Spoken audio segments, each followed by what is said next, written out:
ఖమ్మం జిల్లాలోని నేలకొండపల్లిలో భక్త రామదాసు ధ్యాన మందిర ఆడిటోరియాన్ని మంత్రి పొంగులేటి శ్రీనివాసరెడ్డి ప్రారంభించారు. ఆడిటోరియం ప్రారంభించడం చాలా సంతోషంగా ఉందన్నారు.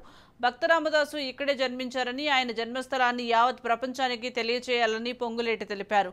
3 కోట్ల రూపాయలతో ఆడిటోరియం నిర్మాణం చేపట్టామన్నారు. ఇక్కడ ప్రశాంతత కనిపిస్తుందని బౌద్ధ స్తూపాన్ని పరిశీలించామన్నారు.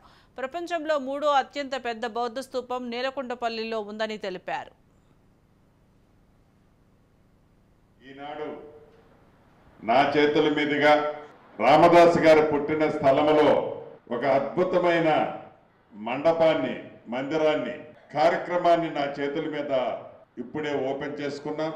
సుమారు 3 కోట్ల రూపాయలతో అన్ని వసతులతో ఆనాడి రామదాసు గారు శ్రీరామచంద్రులకి సీతమ్మ వారికి ఏవైతే సేవలు చేసిన ప్రతి విషయాన్ని కంటికి కొట్టొచ్చేటట్టు చిత్రపటాల ద్వారా లోన అద్భుతంగా ఏర్పాటు చేశారు.